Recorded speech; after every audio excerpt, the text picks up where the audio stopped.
Hello, folks. Welcome back to the Catholic OCD Podcast. I'm your host, Nick Mulfey. Today, I want to discuss with you why I'm not an atheist. Also, how I believe all of theology and philosophy are based on really three questions. So stay tuned. I hope you guys enjoy the show.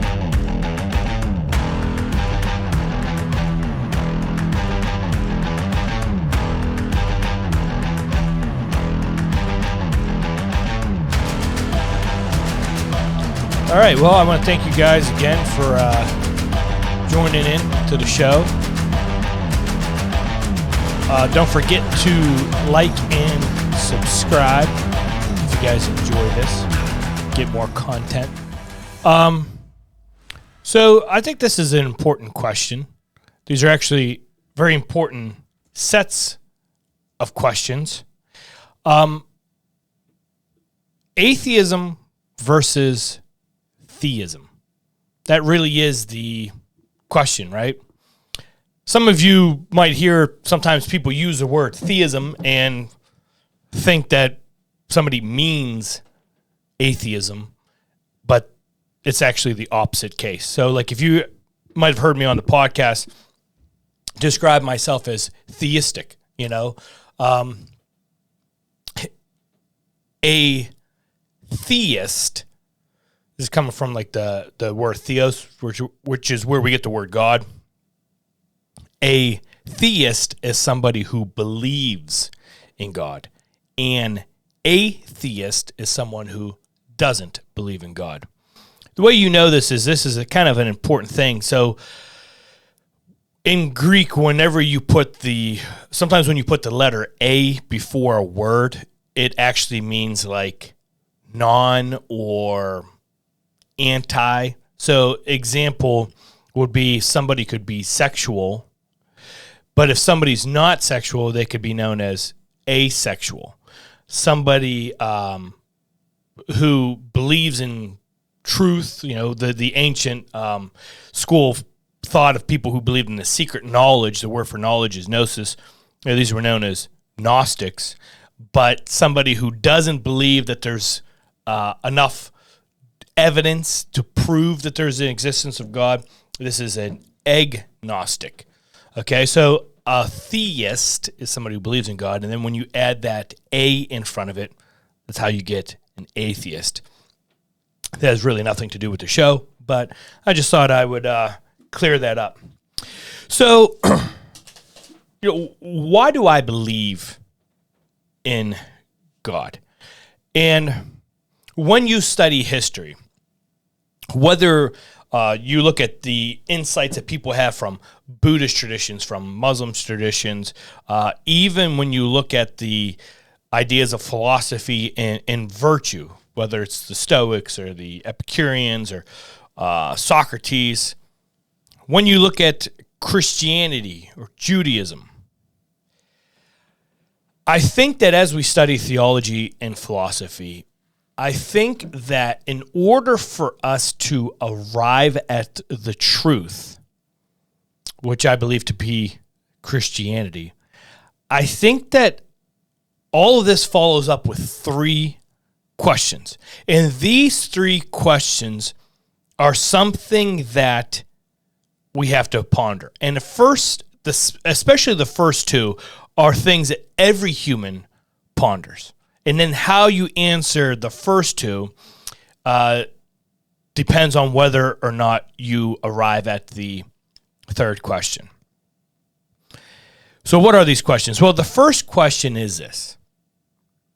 You have to decide, were you created by someone for something, or did you come to be from no one for nothing?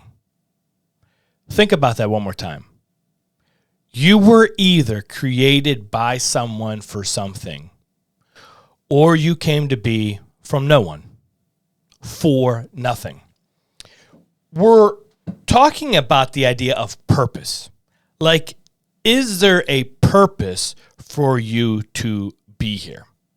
And the only, like, in answering that question, like, if you're saying, like, yes, there's a purpose for me to be here. There's a purpose for me on earth. There's a reason I'm alive. If you're saying that, you're not only saying something about yourself, but even more than you're describing yourself, you're actually saying something about somebody else, meaning the Creator. You can only have purpose from the person who created you. Example, like this icon or this statue of St. Francis, these are both made out of wood.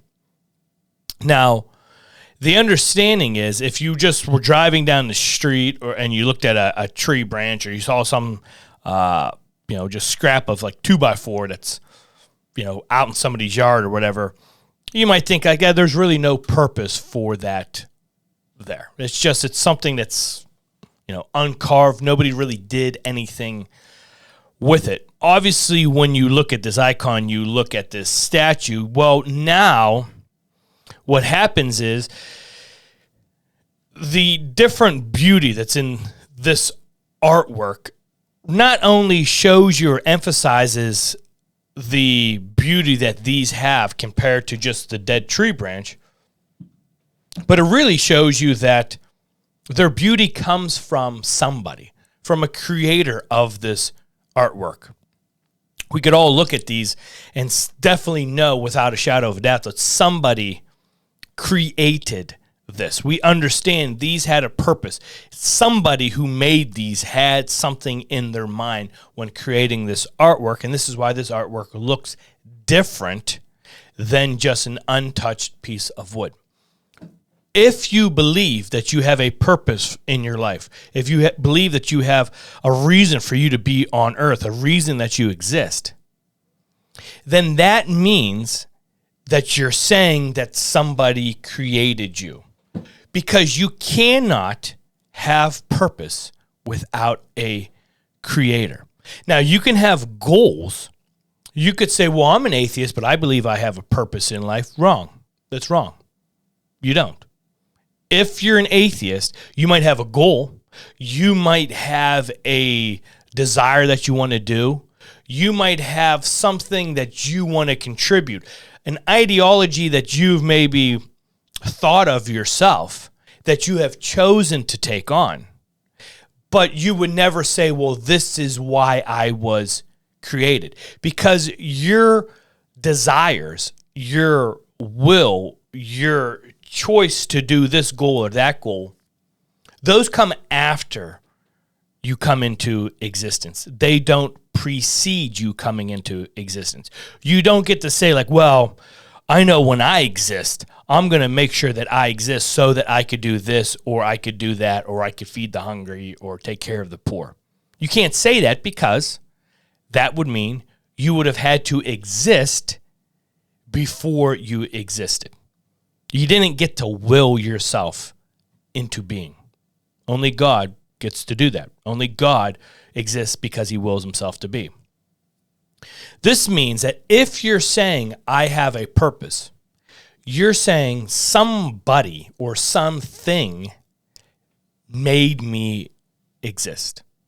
Something chose for me to be here for some reason. We have such unique DNA, our fingerprints, and the way our mind works. Somebody or something caused you to be for a specific reason.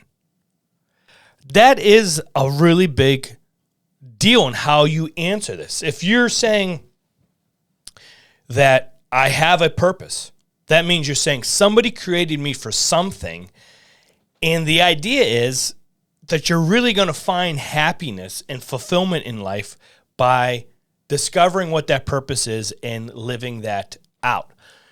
Or if you're saying, no, there is no creator, I have no purpose, and I just am here. I can create something, like, obviously, I want to be happy. I want to experience more pleasure in my life than I experience pain. Maybe I have this goal or that goal. But you have to admit, if you're an atheist, if there is no God, if nobody created you for anything, then you have to say like, yeah, and if you know what, if you fail, if you don't do this, if you don't do that, it doesn't really matter.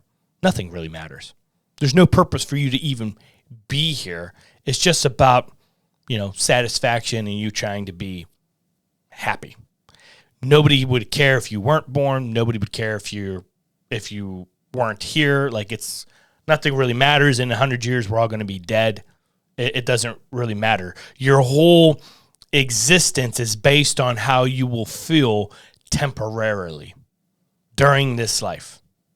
And I really think that if you're going to declare yourself an atheist, you cannot do so unless you say that no one has any true purpose.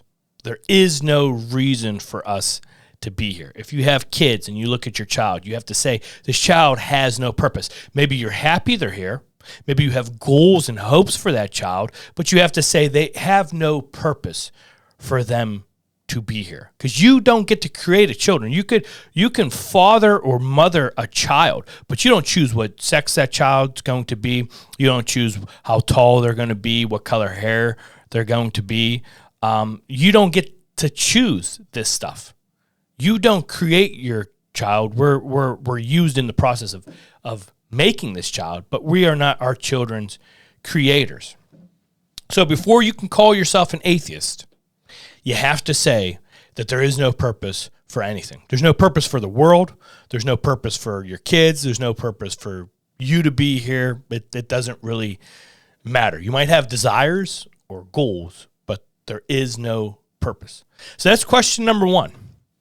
If you're choosing to be a theist, or if you think if you want to know if you're a theist or an atheist, really, it's just going to come down to one of these questions is, were you created for something or were you created by someone for something?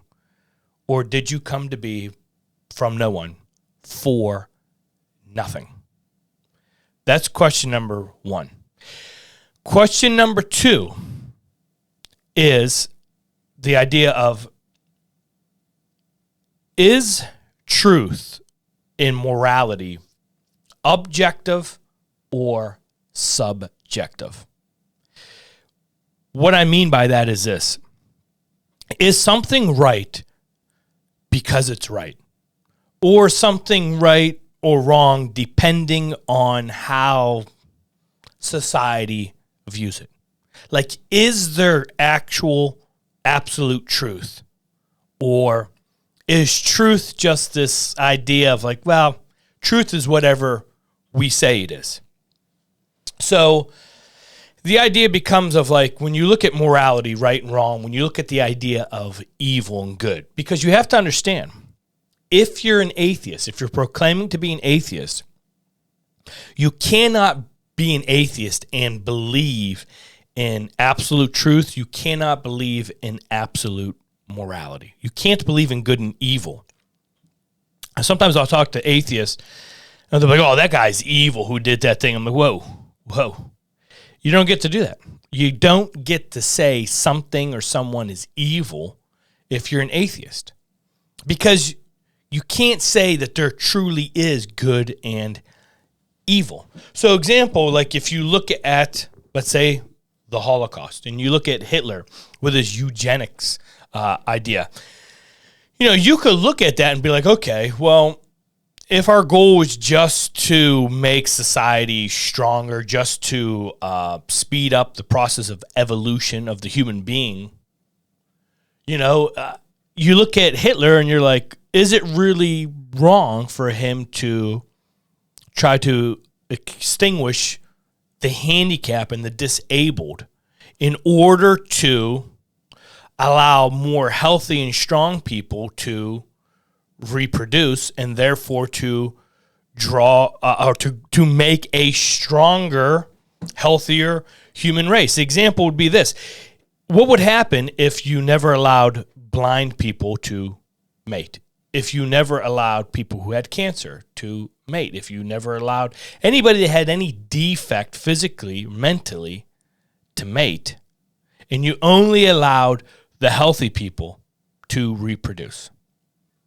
Now, we would understand there's probably an understanding that, yeah, you know what, probably people would be healthier. Maybe you would see a decline in some of these, disabilities. Now, let's look at this, though. But the whole question becomes, if there's no God and there's no really right and wrong, and you just have a goal, like I feel it's in my heart, I need to make the human race healthier by any means possible. It's the idea of like the ends will justify the means. If this is the case, when you look at Hitler and his idea of trying to create the super race and this healthier species, can you say he's wrong? And now some of you are probably listening thinking like, what the heck kind of Hitler fanatic are we listening to? I'm not saying he's right. What I'm saying is this challenging question. How could you say he's wrong if there's no good and there's no bad? If he's extinguishing life in order to create a healthier race in the long run, how could you say it's necessarily wrong if there is no true morality? If you're saying it's wrong, if you're listening, you're like, well, I'm an atheist, and I don't believe it, and I believe it was wrong. Of course that was evil, and I'm an atheist. I don't believe in God or anything like that. Well, why are you saying it's wrong? You're saying it's wrong because you're looking at the general opinion of the masses, and the general opinion is like, yeah, that's wrong. The Holocaust was wrong. And what Hitler did, we don't care what reasons he had scientifically, like it was just wrong.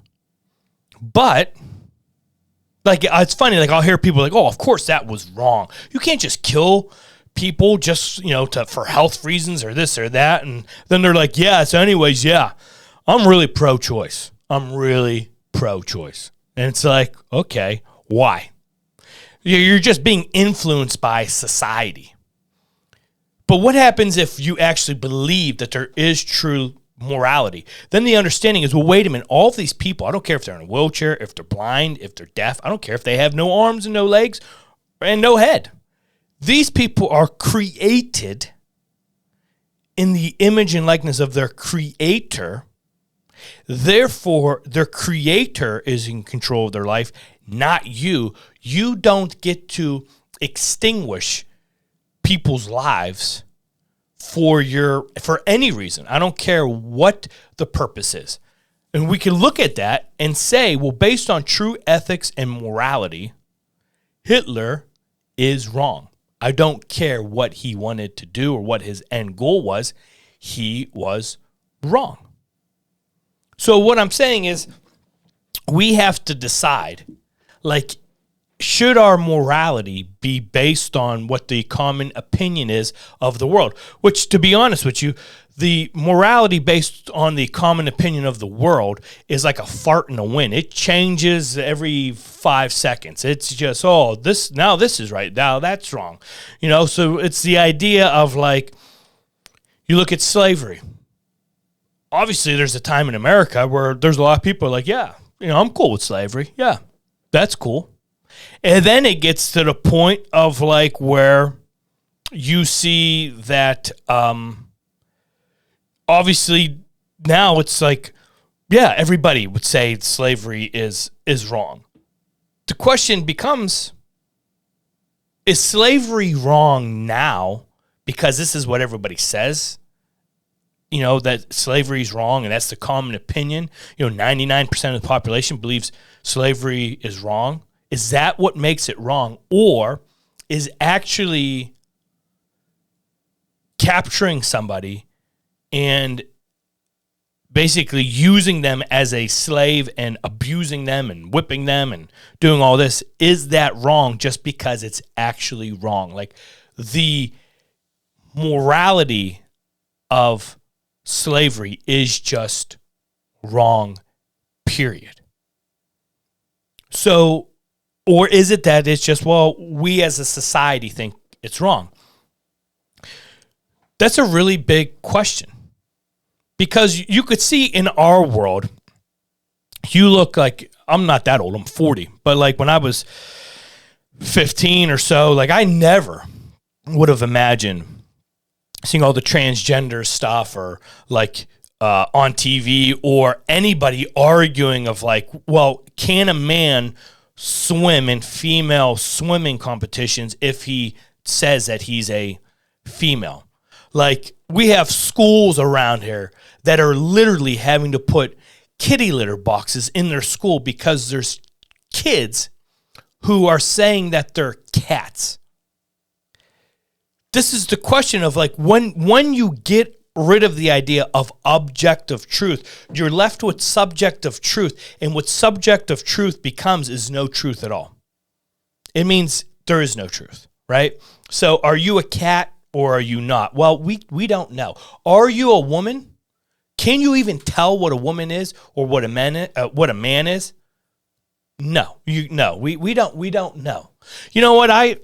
It's weird, but like I look at it now and I realize that I probably am a saber-toothed tiger. And, you know, looking back at it, I really think that I knew when I was young. Like when I used to watch the Power Rangers and that Chinese girl used to be like, saber-toothed tiger. And I used to be like, yes, I think that I knew I was part saber-toothed tiger back then. Like, and if I go to my school and I'm like, hey, I'm a saber-toothed tiger and, you know, I need zebra every day to eat. Are you allowed to say that? Are you allowed to be like, actually, no, that's weird because they're extinct? Well, no, you're not allowed to say anything because there is no truth. It's just truth is subjective. Like maybe to you, I'm not a saber-toothed tiger, but to me, I am a saber-toothed tiger. And what we have to understand is if you're believing that there actually is truth, then you're really not an atheist. If you believe that there actually is right and wrong, whether it's the Holocaust or slavery, then you're really not an atheist. You cannot be an atheist if you actually believe in true good and bad. This brings up a question then. And it's this idea of you look at the human being and you look at our intellect. And I use this example. Let's say I said that there was a male, and this male meets a female. This female has 3 offspring of her own from a previous male. And let's say I said that this male, when he meets the offspring of this female, what he does is he wants to have his own offspring. So he immediately kills the offspring of the female so that he could have his own offspring that are his pure bloodline. Now, if I ask you this and I said, can you say that's evil? Let's say you're an atheist and and I'm asking you, like, is that wrong? Is it wrong because we all just kind of say it's wrong? Like, yeah, I think most people say that's wrong. Or is it actually wrong? And my argument is that you can't say that it's actually wrong if you're an atheist. And if you're an atheist and you're like, ha, ha, ha, I got you, Nick. I'm listening. And let me tell you, I'm an atheist and I believe that that was wrong. I'm an atheist. I believe that male was evil. So what do you say about that? Well, my question would be then, are lions evil? And if you're like, what the heck does a lion have to do with anything? That's what lions do. Male lions, when they meet a female lion that already has cubs, first thing they do is they kill those cubs. And then they have their own offspring. Are lions evil? If you're an atheist and you're listening to what I just said and you're like, yes, I believe that that male was evil. And now I just refer to you, I'm just letting you know, well, wait a minute. I never said it was a human. I said it was a male. And it was a lion. Are lions evil? And you're like, well, no, I mean, I wouldn't say that lions are evil. Aha. So the question is, why does a human being get held to a higher standard than the lion? And it is because deep down, all humans, through common sense, realize that humanity has the gift of a cognitive, rational soul that no other species has. We actually have, as St. Paul talked about, the law of God written on your heart. You actually know in the basic senses of good and evil. And there's something inside you that actually tells you, no, this is against God's law. I cannot kill offspring just to have my own pure offspring. And we understand that the lion reacts on instinct alone. So if we're actually saying that there is no good and there is no bad, there is no morality, understand you can't condemn the Holocaust or slavery. But if you're believing we were created, humans are created by someone for something, and that there is truth, and there is objective truth and objective morality. We can say if something is right or wrong. We could say if someone's a boy or a girl or a saber-toothed tiger or a triceratops or whatever Power Ranger you want to talk about. So if we come to the understanding that we were created, there is a creator, and there is morality, and we're understanding there is this higher power, then the next question becomes, did that higher power reveal itself? That's the question, right? Because you could believe that there's God or a higher power, and you could believe that there's truth, but that doesn't necessarily mean that you know what that truth is. It doesn't necessarily mean that you know who this God is. And this is kind of like, sometimes this could be certain agnostic people who hold this idea. But the question is, when you see the uniqueness of the human being, when you see the unique intellect and the idea to think in the abstract of the human being, and you realize that we're the only species that has, no other species has a podcast and is doing this stuff. Like, there's not a bunch of squirrels, welcome to the Squirrely Squirrel podcast. They're not doing this kind of stuff. Nobody's debating about philosophy or theology in that realm. Only humanity. And this is not just Christians who understood this. Obviously, this is obvious, and this is why you can have people from Muslims to Jews to Christians to the Stoics and the philosophers who understood this uniqueness of the human being. But the question then is, did God reveal himself? And I think that it's a fair question to ask ourselves, why would God go through all this trouble to create the world, to create humanity with this unique ability to not share himself with us, to not reveal himself to us? It just doesn't seem like it made sense. It'd be like making food just to throw away. There would be no purpose or point in that. So this is why I believe, and I think this is by common sense, I believe that God revealed himself to humanity. So again, let's keep on track. 3 questions. Number 1, were we created by someone for something, or did we come to be by no one for nothing? Number 2, is truth and morality objective, or is it subjective? Is truth and morality just actually truth, and what's right is right and wrong is wrong, period? Or is it all based on just whatever our opinion is? It's subject to whoever is asked about it, or whatever the common opinion is of the masses. If you answer no, if you answer no, we're not created by anybody and there is no truth, then obviously there's no one to reveal themselves, right? So there's no point in question number 3. But if you answer yeah, there is a creator, yeah, there is truth, there is morality, then that brings you to question number 3. Well, did this creator reveal himself or not? And it's a fair thing to basically say it would make 0 sense for this creator to go through all this work not to reveal himself. Then that would bring you up to the next point of basically, what is the most intimate way of any religion where it's described how God would reveal himself? I think this is a fair argument. Studying religion, studying different viewpoints and different even schools of philosophy, where you're going to see that they're very limited.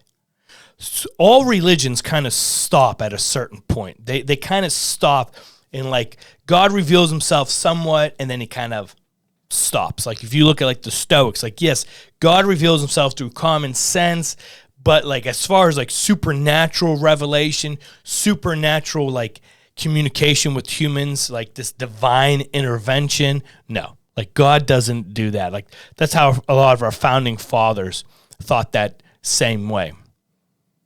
But when you look at Christianity is very unique because Christianity basically offers the most in-depth revelation of God, of a creator, than any other religion or philosophy ever. What Christianity claims is that picture the thought of God, right? The revelation of God, the Father, the love of God, the Father, the truth of God, the Father, the word of God, the Father, the light of God, the Father. Picture this being given to humanity, and this actually is a person. Like the revelation of God the Father actually is a person. And that is Jesus. Like Christianity is actually saying that the revelation of God took on human nature and became born through the Virgin Mary. And that when Jesus grows and he teaches and he preaches and he dies and he ascends into heaven, that the public revelation from God to humanity is fulfilled. It's done. It's perfected through Jesus Christ. God has revealed himself to the human species, which he created with these gifts that no other species has. Yet God has done this through the person of Jesus. And this is what Jesus claims. He claims to be the truth.